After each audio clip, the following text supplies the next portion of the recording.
Yes, yes, I am. Hi. Hello. Okay, Hello, everybody. Shavua Tov. It's not true, Nick. You don't have to thank me, I do. but I much appreciate it. Thank you. Okay, fine. Um, okay. Um, I was in, as it said on the chat, I was in Carmel College from the years 86 to 88. Um, Actually, my most embarrassing moment was once in my first year when I was in what was the first year of A levels called? It was like first year and then second year. Lower sixth, lower Lower sixth. Lower six. sixth, lower sixth. Gosh, I was in lower sixth, and Nimi was in upper sixth, and we were in which house? Gosh, Mondwell. Monjwell House, and Ridgeway. Sorry, take it back. Ridgeway. Yes, Ridgeway. We were in Ridgeway, and I'd gone out to the local pub on a I don't know what it was, a Tuesday night, and drunk as much beer as I possibly can, and I came back in a very good mood, and I burst into Nimi's room. And he was the housemaster. What was his name? Nimi, I need you for this one. No, it's so Mr. bad. Mr. Something or other. Mr. Oh, Something or so other. bad. Are you talking about Joel Silver? No, not us. No, he was Cool. a non-Jewish housemaster of our of Ridgeway. Oh, Um, no. anyway, he was a pretty. Mr. Pratt. No. No, that was more in the later years. Yeah, I don't think so. It'll And come back to me. okay, fine. It might come back to me too. And he was a pretty stern kind of guy, and was very like because the housemaster was sitting on your bed talking to you. So anyway, funny you just jogged that memory. Okay, folks, I am. That means I'm 56 years old. I really have not experienced anti-Semitism in my life. I grew up in South Africa.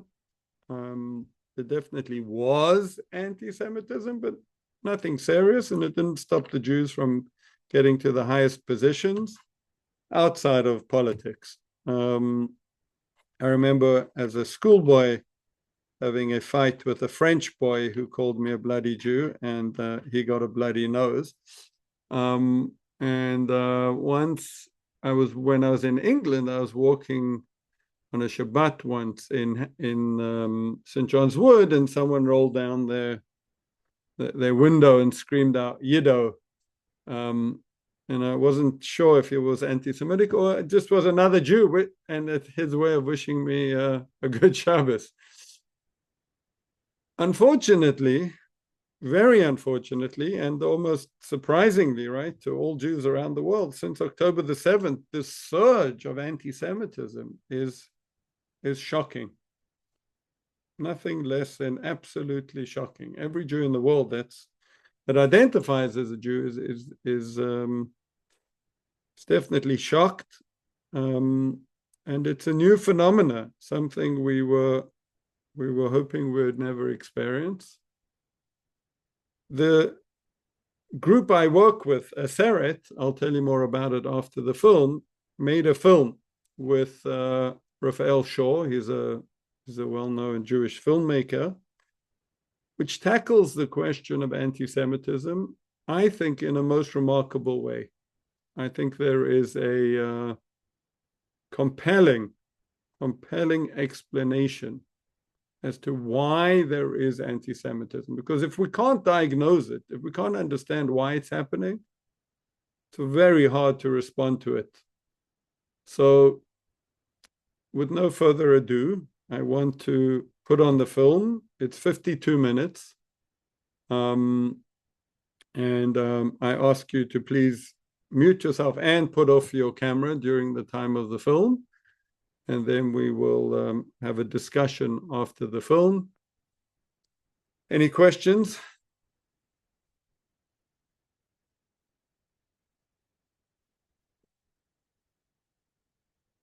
Okay, let's get going. Understanding the problem is half the solution. Only a clear diagnosis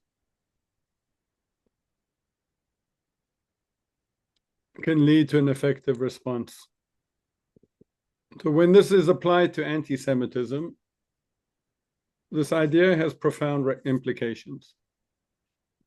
There are many attempts to combat anti-Semitism that focus on the symptoms: prejudice, violence, conspiracy theories, but without confronting its spiritual, moral, and ideological roots. If anti-Semitism is not merely hatred, but resistance to the Jewish mission, then we must understand it as a rejection of the Jewish role as God's people, as bearers of ethical monotheism and moral accountability. The Jewish mission, especially as expressed in Isaiah's call to be all the goyim, a light unto the nations, is about illuminating the world with a divine moral vision rooted in the Torah. That includes justice over power, truth over propaganda, sanctity of life over a murder cult, and one God over human idols. I think that understanding this matters because it reframes both the threat and our response.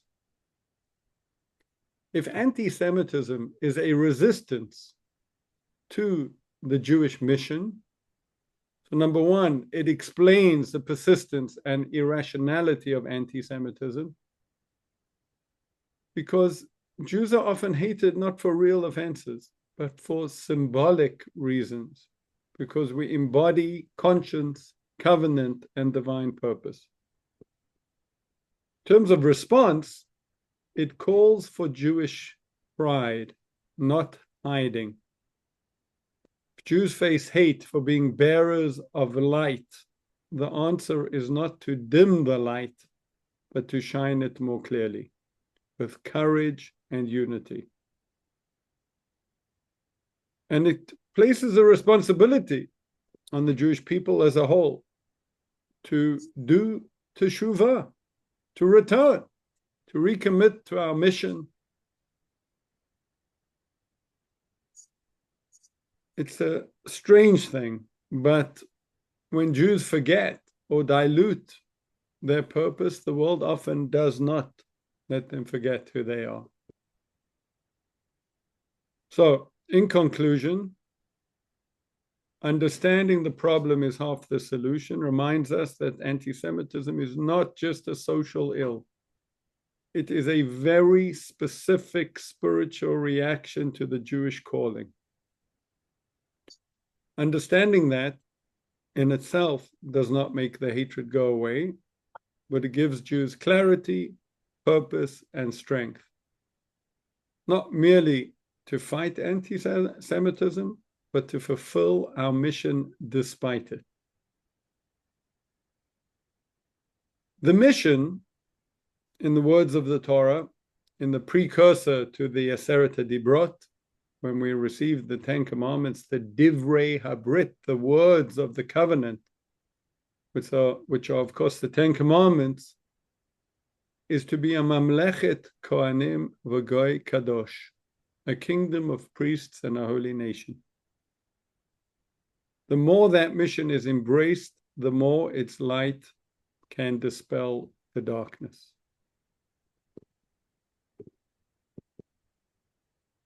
So, I want to open up the floor. We're a small crowd. It's a special crowd.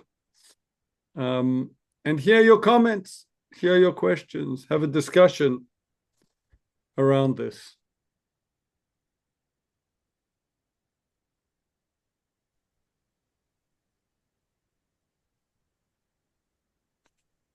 If you prefer to chat to write, you can put things in the chat box. I would like to ask a question about the textbooks in the schools. I mean, it's fairly common knowledge that the textbooks are preaching hate to the babies and the infants. Why does the world allow for it? And especially the moral high ground of the United Nations, who are supposed to have be managing the schools and etc. Because if these kids at 3 and 4 and 5 years old are being taught, then then that's going to be with them for the rest of their lives. Great question. I wish I had an answer. Does anyone here want to answer?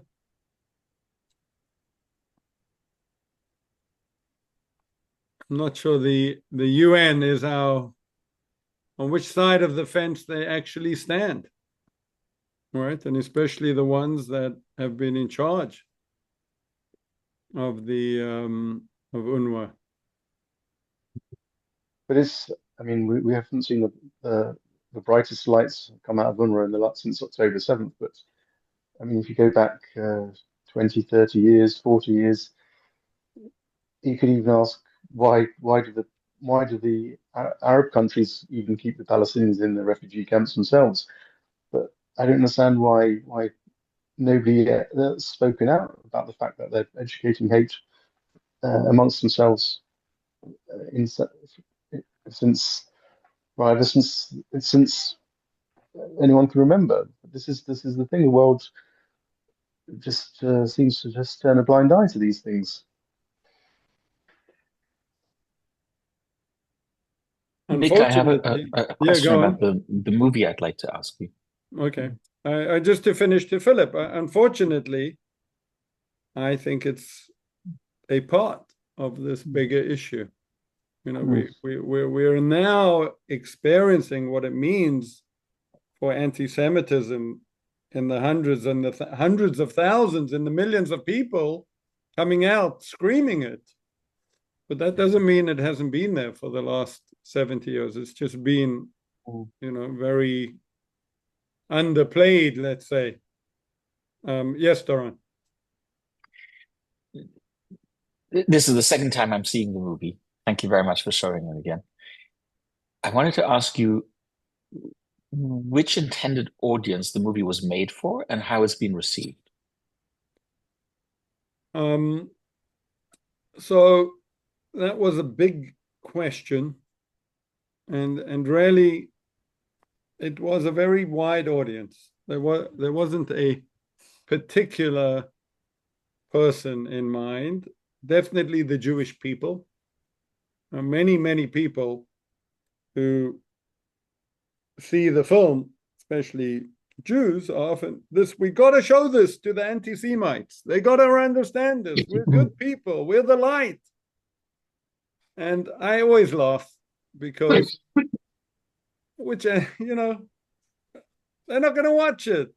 So we have to, right? It's for, and my personal opinion is very much it's for the Jewish people. We have to get our act together. We have to understand very clearly who we are and why we are. Once we do that, I think we'll have much more clarity on how to speak to, deal with, and ultimately influence the anti-Semites in the world. The film, our strategy has been, for better or for worse, to only show it in organized screenings. This is not the film is not available for free on YouTube.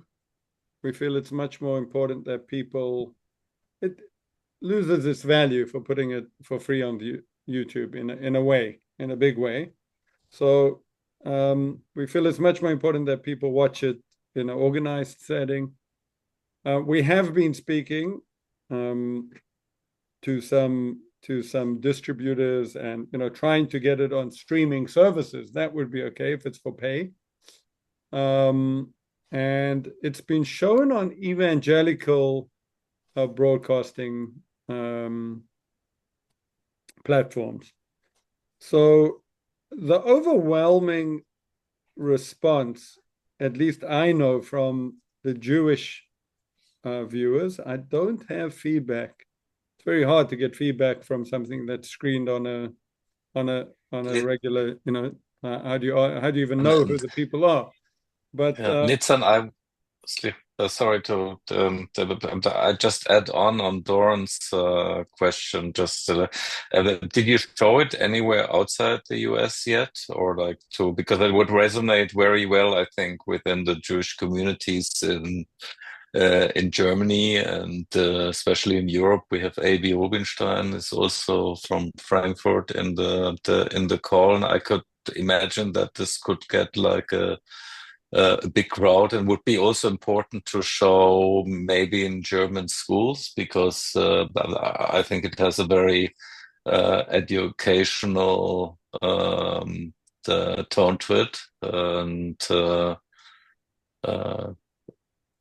and it would, I think it could resonate quite well. Okay. So far, it's really mainly been shown in the States. We have had some screenings in Canada. Actually, both the rabbis, Shaw and Schwartz, are from Canada. They have a lot of connections there. The filmmaker is a guy called Wayne Copping. He's from South Africa. So they've done a few screenings there. We've tried to get into other places. Rowan has actually gone on a few tours showing it and speaking afterwards. Let me just barge in. It's been shown actually everywhere, also in Germany, everywhere in Europe. It's all in the net. Where have you seen it before? I've seen it before, yeah. You can see it on YouTube's, on Instagrams. You can't. I don't believe you can see the film. Yeah, no. Maybe not in this version, but the Arabic lady, this Syrian, she's been all over giving interviews. It's on YouTube and everywhere. It's actually the same context as in the movie. Right. So Rowan actually has been living in Germany. Yeah. And recently she actually made Aliyah. She has moved to Israel. And if you're wondering, she is converting. She is converting. She has quite a strong social media presence. So, you can follow her. And, she has a very consistent message. The film itself, I think, does have aspects which, require a complete viewing. It's not that everything here is just available when you watch Rowan's social media. Maybe I'm kicking back a little on you to say that it's all there. I think it's still very worthwhile to try and organize screenings where there can be a discussion afterwards, where people can hear what other people are thinking, what they are afraid of, how to approach this. Are you open to being invited to communal screenings, Nick? Yes, actually, that's where I do that quite a lot. In fact, Doron, I'll give you an example. Doron hosted me with some friends in Miami not so long ago, about 3-4 months ago, and just this last week I went to a community also in Florida. Because of that, someone who had been there brought me to their community in Delray Beach, and we had about 80 people, and we had a fantastic conversation afterwards. And about 3 or 4 people want to bring me now to their community who were there, said, hey, you need to go to, this message is a very important message. I would summarize, just to get back to Doron's question, what has been the response to the film? Very good. Very good. There is a lot in the film, actually. You just watched it for the second time. I'm sure you were like, wow, I don't remember that point being so clearly stated in the film. It gets you thinking. There's a tremendous amount there. In fact, I think it builds up, just to summarize, so we all understand what this is. Nita, let me ask you, when you say response by who? By us. By your average by Jews, right? Yes, by your average Yeah, Jewish okay. person. Okay. Yes. So, the film builds from, this idea of anti-Semitism being a quandary, a real intellectual problem of why does this thing exist in the world? And unfortunately, there aren't many well-known answers out there. Right? This is as, I think, as simple an answer as it is, that it is the resistance to the Jewish mission. That is a profound answer, which has this insight really found in the Talmud, that Sinai brought Sina. And I think the movie does make a good point about it. My question is why would someone resist light? Why, if the Jewish people are there as God says to Abraham, "V'yehei bracha," be a blessing to the world, right? And your children, you're going to bless the world wherever you go. You're going to bring blessings. Why would people resist the light? That in itself needs to be understood. I And can just come in. yes, One of the things, it's not a reason, but one of the things is that to a certain extent, we are our own worst enemies. I mean, after the revelational Sinai, what did we do next? The golden calf. You look around the world today, although Baruch Hashem, they're in a minority, some of the worst anti-Semites are Jews themselves. And the outside world looking at that gets the wrong impression. I mean, as we say, Esav Sina Yaakov. And I can only reiterate what the Lubavitcher Rebbe said many times. The solution is Mashiach. We hope and pray for him every day. But and then, okay, Harvey, I'm going to challenge you a little. Can we do that? Will sure. be taught didactics at Carmel. Can I challenge you? Sure. I don't think anti-Semitism stems from people looking at the Jewish people and seeing this inner conflict. These Jews for Palestine and etc. Which in the way that I think all of us would feel is negative. I'm not sure that that's what brings it about. Not sure it helps us, but I don't think that brings it about. Yeah. It's something different. It's the Jews they don't like. And the crazy thing is, once they themselves find out that these people are Jewish, they really don't like them either. I don't think they are, they're indiscriminate. There's something, that part of the film when Hitler has to destroy every last Jew, because if their DNA is left in this world, it's going to come back to haunt us. That is. You're right. I don't disagree with you at all. But there is something that goes back. I mean, we talk about the Holocaust, about Hitler and Shimon, because that's what is within our living memory. But it goes back much, much further than that. And we go back to, Homon and go even further back. It's something that we don't understand.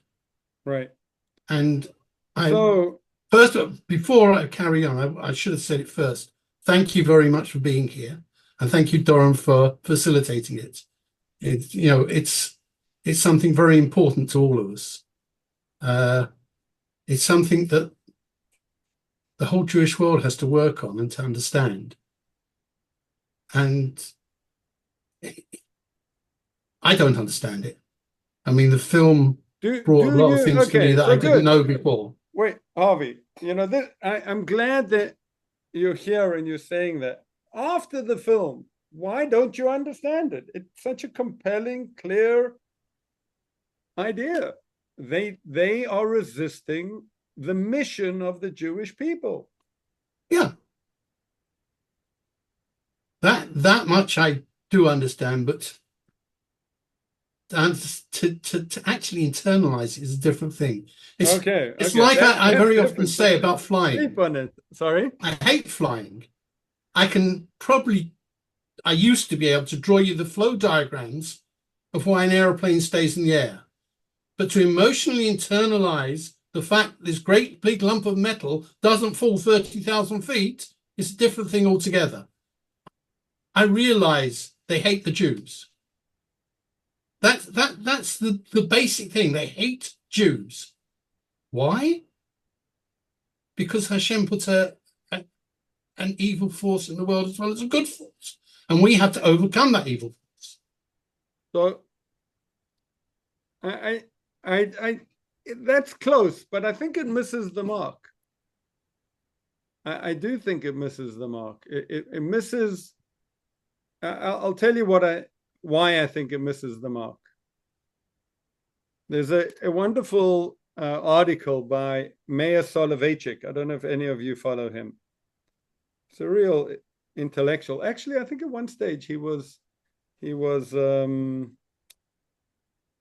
suggested to be the English chief rabbi. I think he said no, he wanted to stay in New York. So he quotes, I'm just going to bring it up quickly. Probably find it here. I'm going to read it to you. This is the rabbi of the Spanish and Portuguese synagogue on the Upper West Side in New York City. Yeah. He writes a lot. He teaches a lot. He's an unbelievable intellect. So he quotes a Christian writer, Robert Nicholson, who says, anti-Semitism, quote, almost always grows from a resentment of chosenness. The idea that the Jewish God appointed one nation, the nation of Israel, to play a special role in history. That resentment is what we call jealousy. There's a lot of jealousy, right? When did we have prefects at Carmel? Don't think I was one. I would remember. But you know, the head boy. You know, why has this guy got a better role than me? Who chose him? I can do what he does. And now he's going to tell me what to do. Are you crazy? So there's jealousy. Nimi is still on the call, so he could attest to whether that's true. You too, my friend Doran, you too. I was only a lowly prefect. Yeah, but I think that what Nick says, this point about being chosen, to me is much more the reason why there is anti-Semitism. I'm not talking against anything about that film, which was exceptionally powerful, and Rowan Osman is one brave lady. Mm-hmm.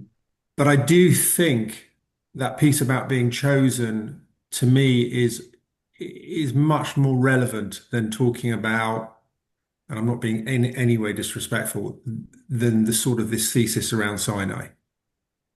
Because the chosen people and the way we portray that externally can be, I think, the reason why there is so much anti-Semitism in the world.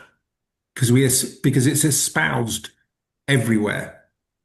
Do you think, wait, hang on, Nimi. First of all, where does this chosenness come from?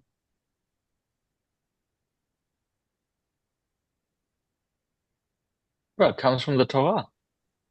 And where in the Torah, where in our history does this concept of chosenness, you know, where did it happen? Sinai.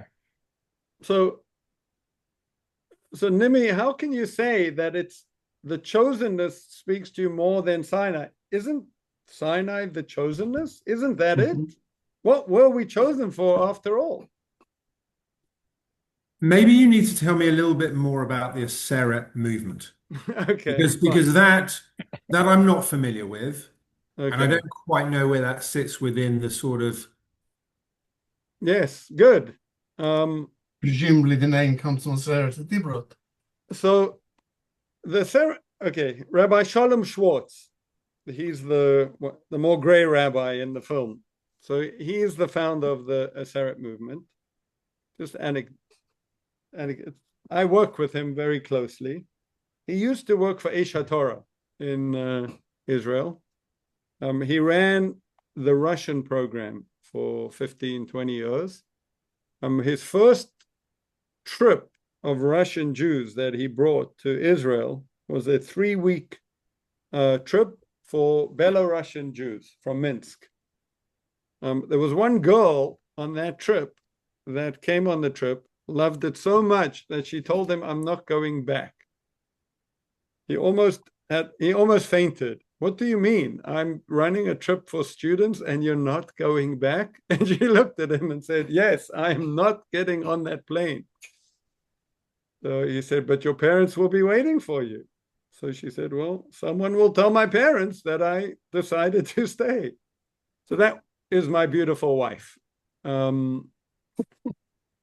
And thank God we've been married, coming up 30 years.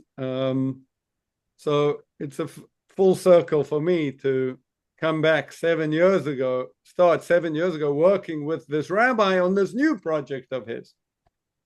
So he had a problem. His problem was actually, he lives in Israel, he lives in Yerushalayim. His problem was the division in Israel between the religious and the non-religious, right? It's Jews, Jews, Jews, and just absolute disunity. And he really is an unbelievable person, the most sincere and ideological person I know, and he's in his 70s. And he went to work. He went to work, and he actually spent a year trying to come up with an idea that he would pursue about how to bring unity to the Jewish people. And actually, this idea was shared with him by a woman called Sharon Portugali. She lives on a kibbutz, and was one of the people he was speaking to. And eventually she said, "Shalom, you know what? It's the 10 Commandments. You don't have to recreate the wheel." Okay, so let me tell you about the idea of the Aseret. I'm going to call it community. The Aseret community believes that God chose the Jewish people, or God offered the Jewish people the opportunity to change the world. And he did that at Sinai.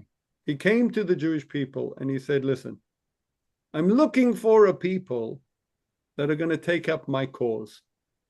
What do I want to see in the world? I want to see no murder." I'm going to do the second of the 5. I want to see no murder. At Aseret, we don't take it as a mitzvah, we take it as a diber. Meaning, we know, I'm sure we have all heard of this concept that there are 613 mitzvot. That's a tradition we have. If you look in the Torah, you can count 613 very specific things. The 10 commandments are not mitzvot. They are called in the Torah the Aseret HaDavarim, the 10 statements. And they are categorized specifically as the Divrei HaBrit. These are the words of the covenant. God made a covenant with the Jewish people. By the way, I don't know if you guys are Rabbi Jonathan Sacks fans, but I've read a lot of his books. This one is just unbelievable, to heal a fractured world. And I just actually read the chapter of divine initiative and human initiative, and how, as history happens, God gives more and more to people. And Sinai was where God said, listen, you're going to bring my light to the world. So when God said at Sinai, do not murder, he meant do not murder. For sure, that's a mitzvah. That's a very specific thing. Do not kill someone unjustly. But he also gave us an inkling. And he said, I want you to take that. I want you to develop that. What does that mean? Why don't we murder? And the answer is, of course, because we value life. We value the life of every single human being. We are taught, our tradition, that people are made in the image of God.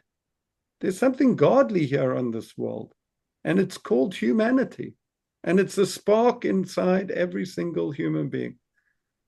Now, how do we relate to that? What should we do with that humans are made in the image of God? Well, for sure, not murder, but how about safety and health, right? Not just, so it's one of the keys we use in understanding the Ten Commandments properly. Every negative, you have to change into a positive. So do not murder means nurture life. Nurture life in all its aspects. Physical, be healthy, be safe. Emotional, be emotionally healthy, right? The world is just coming to the idea of emotional health, right? We kind of like landed on the mountain. Oh, there's something called emotional health that we have to be aware of and nurture and deal with, right? The Talmud says if you embarrass someone in public, it's as if you drew blood, right? You killed them. We have such a rich tradition of emotional health, right? And how to deal with it. Intellectual health, spiritual health. The next one. God says, I want to see a world, Lord enough, where there's no adultery. What's the foundational principle of adultery? Go on, you tell me.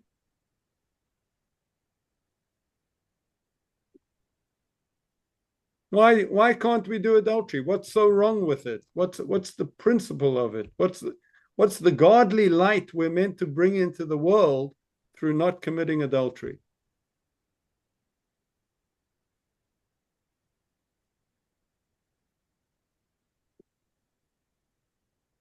It's related to one of the Ten Commandments.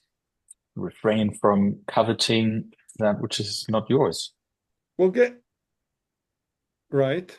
So I'm asking, I would say, do not murder. The foundational principle is that every human being is made in the image of God. So then it becomes obvious. Of course, you can't murder that. You have to nurture that.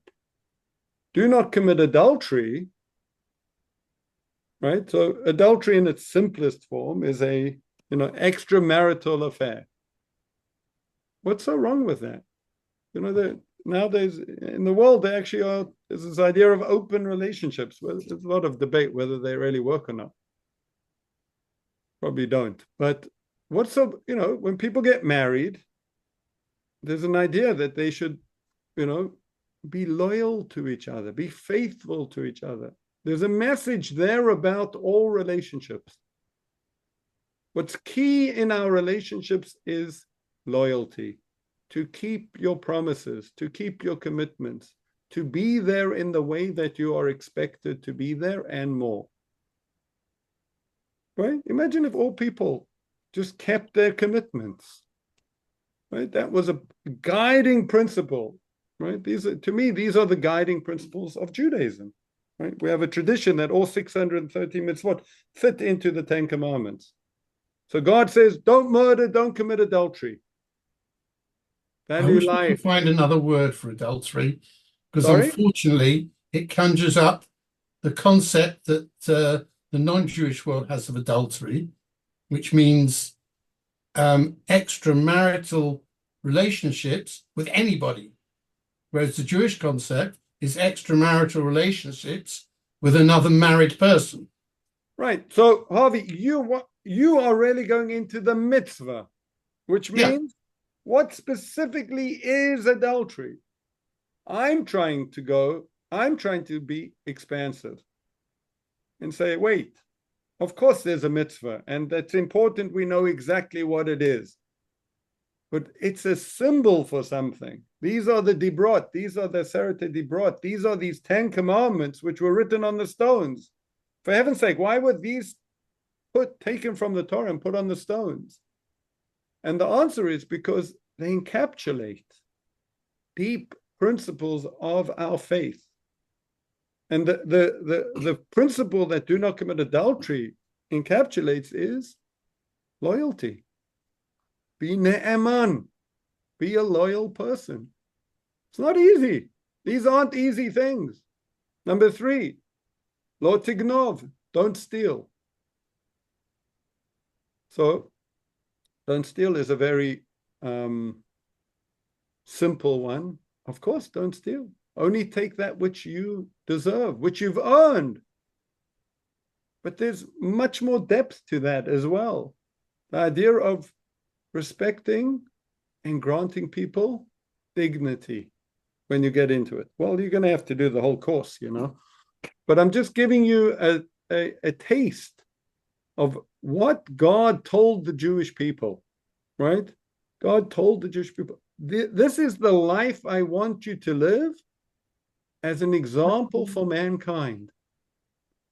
We're not chosen. God tells us, I'm not choosing you because you're so darn clever. Excuse me? I'm not choosing you. What happened? I'm not choosing you because you're so clever.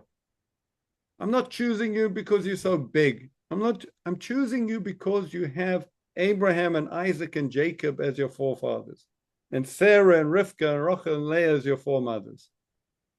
You've got good genes to do this. You can do this. Bring my light to the world. Don't murder. Don't commit adultery. Don't steal. Don't be a false witness. Speak the truth. Right? Be honest. Speak the truth. Don't speak lashon hara. Don't speak badly. Gossip about other people. Live an elevated life. And do not covet. I find the most interesting. The 10th one is be secure in yourself. Be an individual. Realize each person has something to contribute to this national vision. And then come to the land, God says, there's a land I'm giving you. It's called Israel. Live there, live in this way, and I will live with you. I will bless you. I will protect you. And in that way, we will become this beacon of light to the entire world, that the whole world will look and say, wow, maybe they have something right. Maybe the Jews really have something going here. They're not just like any other nation. They really are what it says before Sinai, the Mamlechet Kohanim, the kingdom of priests. You know, the priest, the Kohen, worked in the temple. He brought the sacrifices on behalf of God, on behalf of the Jewish people to God. But he also taught. The Kohen teaches. That's the Jewish role. We are the teachers of the world. And I'm so thankful that you actually made this comment and asked, because I think most of us don't know that. It's not complicated, but it's just the thing, Nick. I think if you're known. I think us as Jews, we accept that. The question is, why is there anti-Semitism? And my point is that everything that you've just gone through equals chosen. And that, in my mind, is a big factor why there is so much anti-Semitism. Not because the intellectual side of this debate is not where anti-Semitism is. Anti-Semitism is very shallow. It's Jew equals chosen equals success equals 2,500, 3,000 years. Most religions don't like that. And within each religion are far-right fanatics who espouse a lot of damage. That's the reality. I don't want to sit here and argue against you because I'm a Jew. Whether you're ultra firm, reform, liberal, it is irrelevant to me. A Jew's a Jew. But the film that you showed I sit here thinking, is this like an Aish video, but now called a Seret? Or is this really trying to answer why is there anti-Semitism? Because we're chosen, Sinai. Okay, fine, we accept that. But show this video to 100 Muslims, 100 Hindus, 100 Sikhs, and let's see what they say as to why is there anti-Semitism. Because within this closed group, we're all going to agree with you. Okay, Nimi, I think I understand you correctly. There's an element of resentment, right, or jealousy. But I think there's also an element of resistance to the Jewish message, because the Jewish message requires moral work. It requires responsibility. Now, how well are we doing at it? I don't know.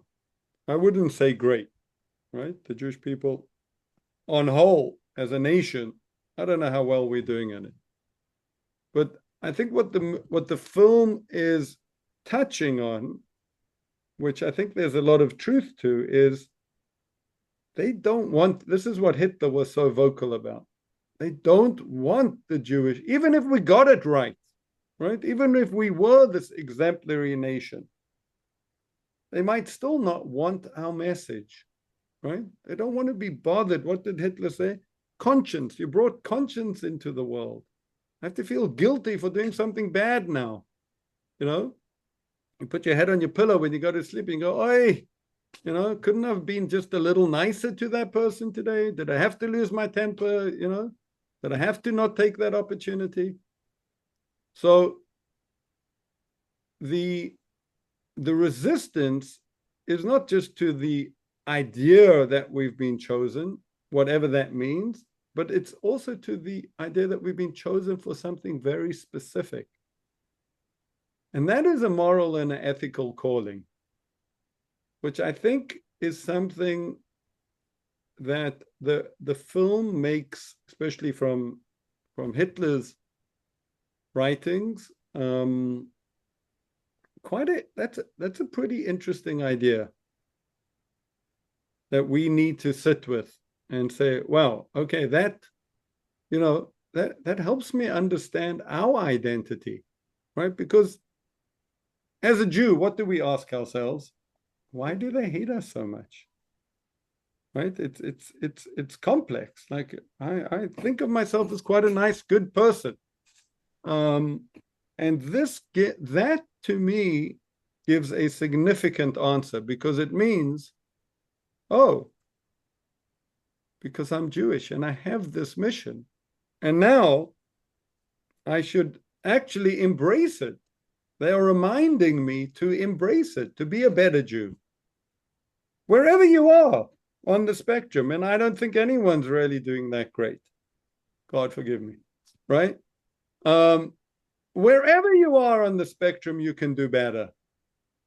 And that's what's needed from us. And that, to me, is the appropriate response that I'm trying to speak about, which, it's in the film, by the way.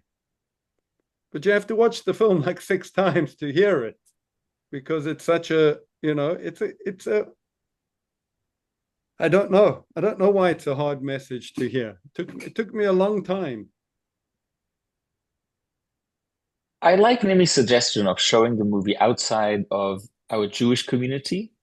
Is that utopian? So, the evangelicals are willing to look at it.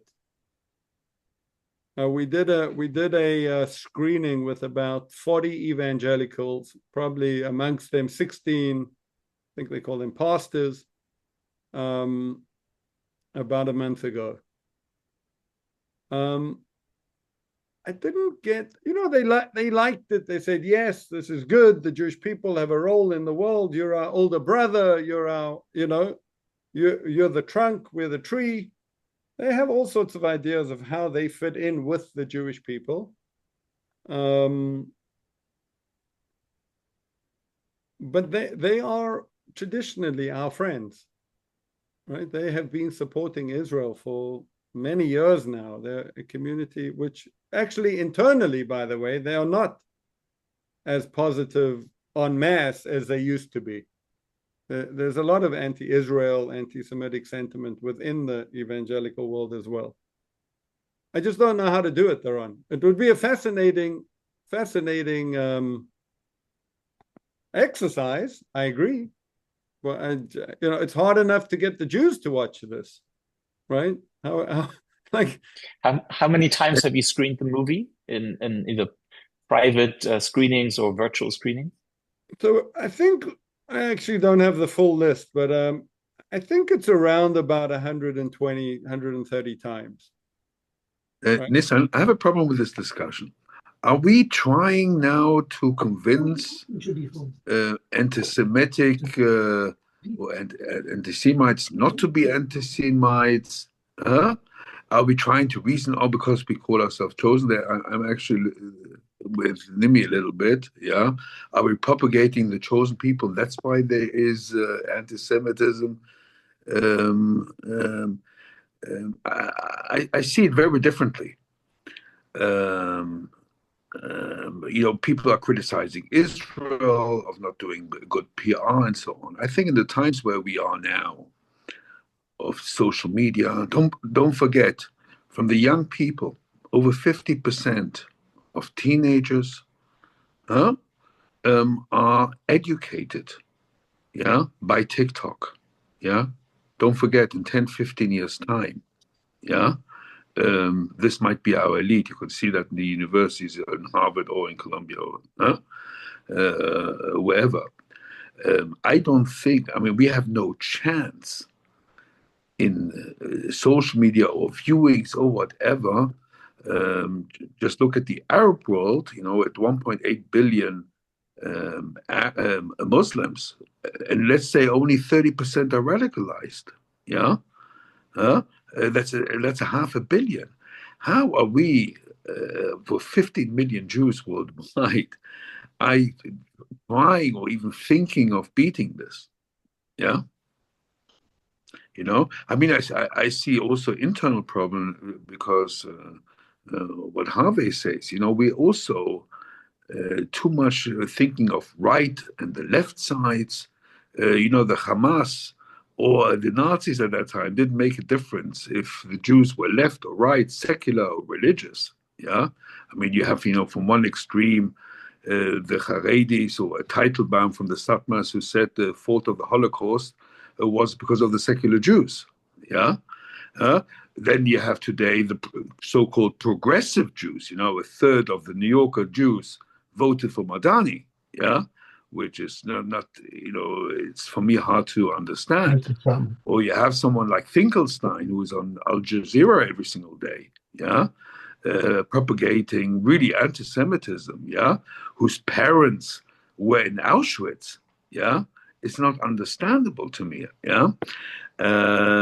But I don't think that we have the job, or the Jews or Israel, whatever, trying to prove the world something, yeah.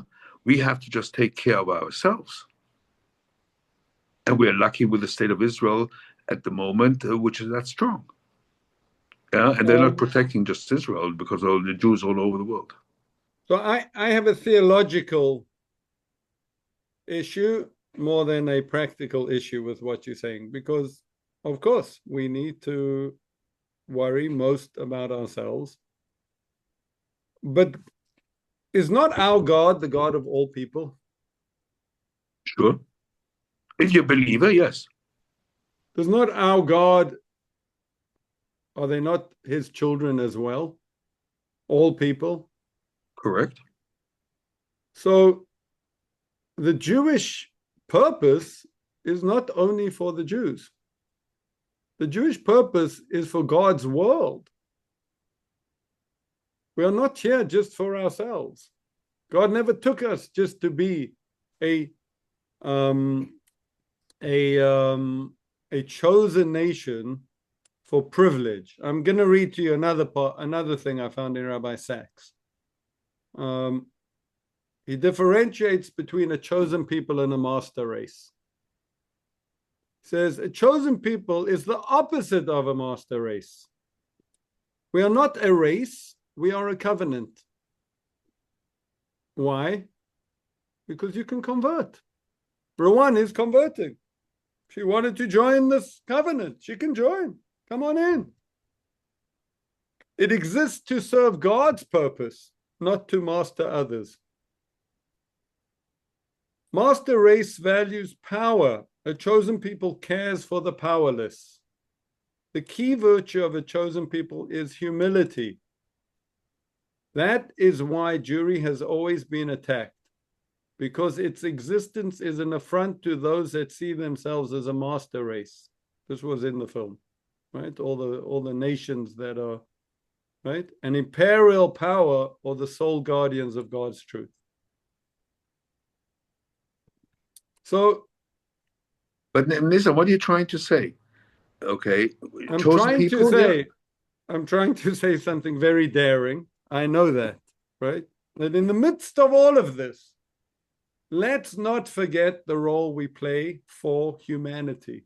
Let's not forget the role we play in history. We are being reminded very clearly right now, after 75 years of relative calm, of relative acceptance, especially in the diaspora, that we are not like everybody else. You're a Jew, but I'm living here in Baltimore and I'm trying to be a good citizen. You're a Jew. And it's shocking. And I'm trying to say that, oh, we don't fit in. Yeah, there's an element, at least, of difference that the anti-Semites are pointing out that is true, that we need to listen to. I'm trying to help us. What am I trying to do? I'm trying to help us understand what is going on and respond in a fitting and good way.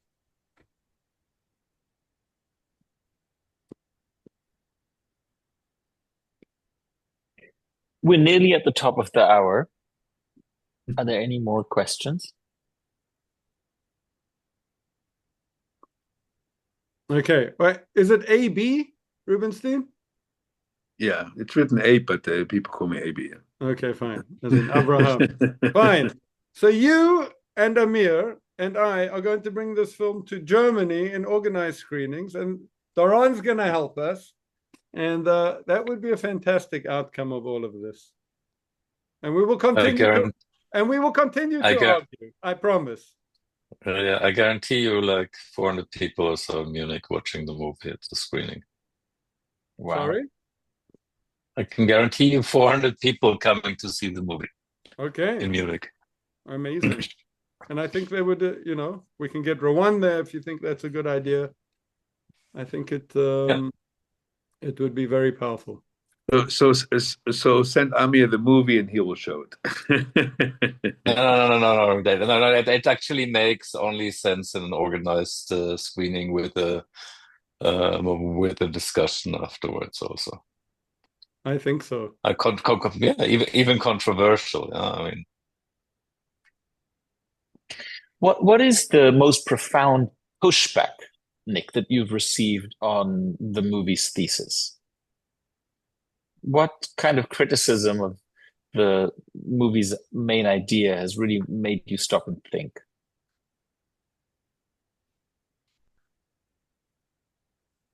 I don't know if I'm listening well enough to the criticism to answer that.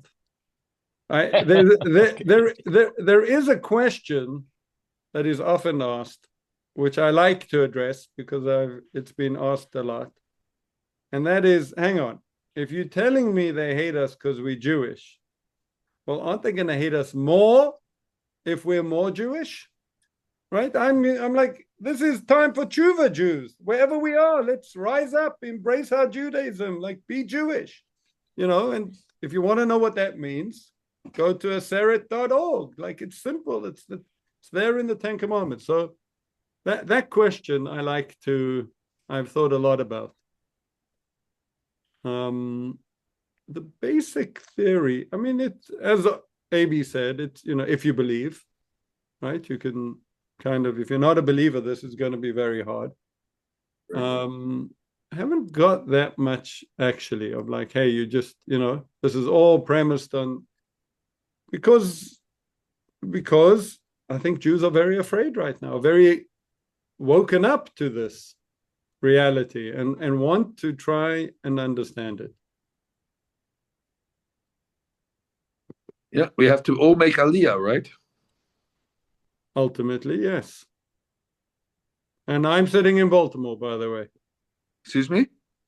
And I am sitting in Baltimore, Maryland. So you speak to me as much as anyone else. Interesting is, which I don't understand. I'm trying to find the reasoning is the position of the so-called progressive Jews, yeah, which who it's for me not understandable. The only reason I can find is they're Jewish, but they lost. It's a Yiddish word. They didn't experience any Yiddishkeit. Could be. You know? I haven't gone very Yeah. deeply Yeah. into it bothers me too a lot. Yeah, but they forgot that the enemies, Hamas, Nazis, whoever, don't make a difference. Right. That's one of the anomalies of it all. Yeah. Why should that be? But yeah, and what surprised me complete anti-Semitism didn't surprise me whatsoever. Yeah, but it really surprised me, like institutions like Harvard or Columbia and so on. That surprised me a lot. I think most people. And this is our future elite. Yes, very problematic. Okay, we're going to end here.